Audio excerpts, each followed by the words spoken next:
Okay, let's take a look at the Chapter 8 Challenging Review Topics. These are some questions that in the past students have generally not done quite as well on the test. So we want to give you a chance to go through these and make sure you know how to do them before you take the test. What I would do right now is pause the video, open up in a different window the Chapter 8 Challenging Review Topics assignment in Canvas, and then follow along and do the questions as we do them in this review. The first one we're going to take a look at is this diagram of a quadrilateral that has each of the sides extended to make an external angle. The first thing we're going to want to do is find all the internal angles, and then we'll find the sum of the internal angles and write an equation and solve for x.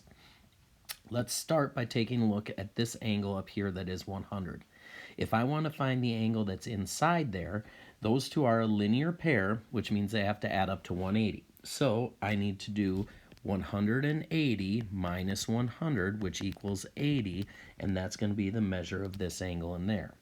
I'm going to do the same thing down here with this angle that is 70. I'm going to take 180 minus 70, and that's going to equal 110. So that's going to be this angle right in there. Now, to find the other two interior angles, it's a little bit more challenging because I don't have a number right here. I have an expression. So what I'm going to do now is find the expression for angle A. I'm really going to use the exact same procedure that we used for finding 80 and finding 110.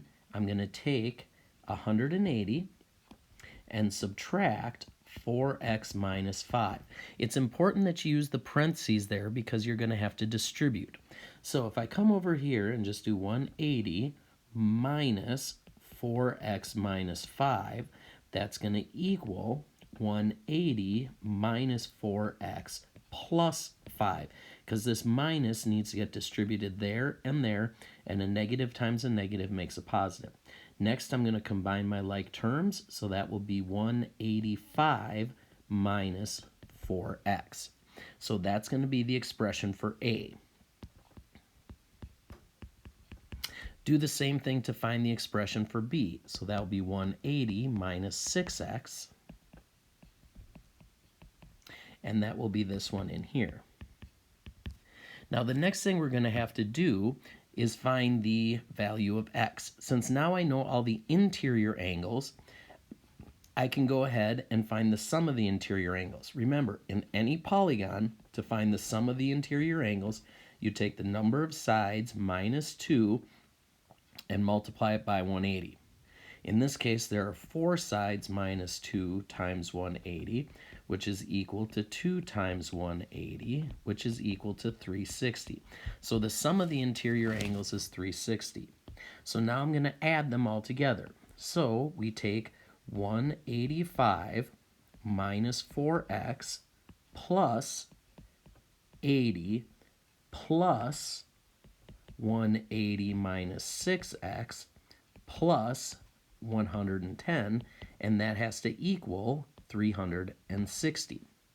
Well, when you combine your like terms and we add all of our constant terms together, we get 555. When I take my x terms and add those together, I get minus 10x is equal to 360. Now I have to combine my like terms, so I subtract 555 from both sides, and that's going to give me a negative 10x equals a negative 195. Divide by negative 10, divide by negative 10, and I get that x is equal to 19.5. Now remember, when you're doing this assignment in Canvas, your numbers will be different than mine, so your answer will be different, but the process should be the same. Next, we're going to look at the area of a regular polygon. In this case, we have a decagon with the radius of 8. When we're talking about the radius, that's going to be this length right there. In order to do this, I'm going to use the 5 steps that we learned before about finding the area of a regular polygon. Step number 1 is to find the central angle. To do that, we just take 360 divided by the number of sides. Since it's a decagon, there are 10 sides, which gives me a central angle of 36, And that's the first question that I'm going to answer here. Now, the next one that's asking for is the area of one triangle. That's actually step 4 when we do all the steps. So I'm going to write the other steps down here, and then just when I get the answer, I'll put it up in that blank. The second step is to do half of the central angle, so that's half of 36, which is going to give me 18. So now remember what we do. We take this triangle, and I'm going to just remove that and draw it out here, a little bit bigger version, and I want to find the area of that one triangle. To do that, I need to find the height and the base. And I'm given the hypotenuse, which is the radius, which is 8 over here, and now I know that this angle up here is going to be 18. So step number 3 is to find the base and the height. I'll start off by finding the height. To do that, I need to look at the diagram and say that this is the adjacent side from my given angle, and this is the hypotenuse from my given angle. Adjacent and hypotenuse is cosine. So I'm going to do the cosine of 18 is equal to the adjacent side, which is my height, over the hypotenuse, which is the radius, and that's 8. This is a multiplication problem, so we're going to get 8 times the cosine of 18 is equal to the height. So when you plug that into your calculator, you're going to end up with 7.6085 for the height. Next, I need to find the base. In order to find the base, this is going to be the opposite side and the hypotenuse, which gives me sine. So I'm going to do the sine of 18 is equal to the opposite side over the hypotenuse, which is 8. Again, this is multiplication, so we do 8 times the sine of 18, and when you do that, you end up with 4721. Now, that's just going to give me x, which is only for the distance from here to here. So to find the entire base, I need to double that to get that. So I'm going to multiply this by 2, and that's going to give me 4.9443. So I have the base and the height now. Step number 4 is to find the area of one of those triangles. To do that, we do base times height divided by 2. So we have the base, which is 4.9443, times the height, which is 7.6085, divided by 2, and that's going to give me 18.8091. That's going to be the area of one triangle, so I'll put that answer in here. And then next we need to find the area of all of them. Well, to find the area of all the triangles put together for step 5, I just need to take the number of sides, which is 10, times the area of one triangle, 18.8091, and that will give me 188.09 for my final answer. The next problem we're going to have is going to look at circles. In the first question of this, the actual area of a quarter is 0.71619 inches squared. What is the circumference? If you're given the area of a circle, we know that area is equal to pi r squared. Since I'm given the area, I'm going to substitute that in for a in my equation. So that will give me 0.71619 is equal to pi r squared. To solve for r, I'm going to divide by pi, and I get that r squared is equal to 0.22797. After you do this, to solve for r, I'm going to take the square root of both sides, and I get that r is equal to 0.47746. Now, the reason why we have to find the radius first is because my formula for the circumference is in terms of the radius. Circumference is equal to 2 pi r.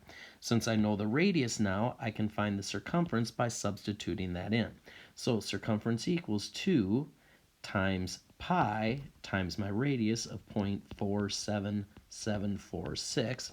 And when you plug that all into your calculator, you're going to end up with something like 2.999998, or it's going to equal 3 when we round. The next one says the actual circumference of a $half is 3.7856. What is the area? So my process is going to be the same. I want to find the radius first, and then plug that into the area formula. So we know circumference is equal to 2 pi r. So then if the circumference is 3.7856 is equal to 2 pi r, I need to divide both sides by 2 pi. So my radius is going to equal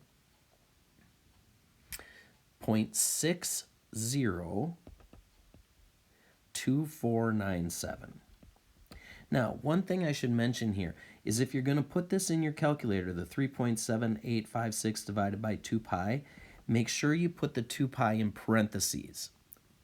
So once we have the radius, we can find the area by using the area formula. Area is equal to pi r squared. So my area is going to equal pi times my radius, which is 0.602497 squared. And when I do that and round to 2 decimal places, we get 1.14. Okay, here we're going to find the exact area using circles, so that whenever I say exact area, that means my answer is going to have pi in my answer. So the first one says, what is the exact area of the red space? Well, to find the area of the red space, what I'm going to do is find the area of the larger circle, then find the area of the smaller circle, and then subtract them. So we know the formula for the area of a circle is pi r squared. So to find the area of the large circle, all I need to do is do pi times 10 squared, which is equal to 100 pi. To find the area of the small circle, all I need to do is do pi times 5 squared, which is 25 pi. When you subtract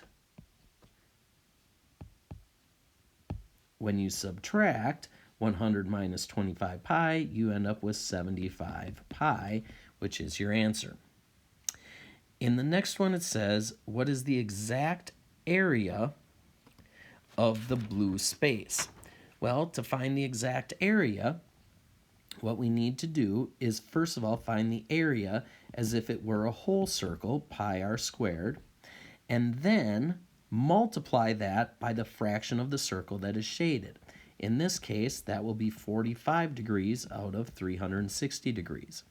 So we get pi times 8 squared times 45 over 360. And when you do that, you're going to end up with just 8 pi. Now, when you're putting these into your calculator, you don't want to put the pi into your calculator. All you're going to do is put in 8 squared times 45 over 360. Then you're going to get a number. Whatever that number is, you just add pi to that, and that will be your final answer. So in this case, it's just 8 pi. Okay, this is the last one. It says, given a central angle of 2x plus 8, what is the measure of the exterior angle expression? Or what is the exterior angle expression? Well, if you have a polygon, now I'm just going to kind of draw out a polygon here. And then if I put in a central angle there, and I put in an exterior angle there, and my interior angle looks like that. Now, if I want to find, if I'm given my central angle, right in here is 2x plus 8. My central angle and my exterior angle are always the same, so that'll just be 2x plus 8. Now, if I know my exterior angle and I want to find my interior angle, those are a linear pair, so I just have to do 180 minus 2x plus 8. Make sure you put parentheses around that 2x plus 8 because you're subtracting that entire expression. So my answer will be 180 minus 2x minus 8.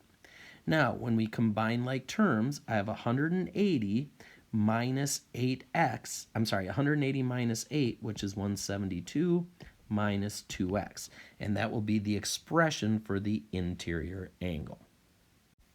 Okay, this video should be very helpful for completing this assignment, the Chapter 8 challenging questions for the review. Good luck!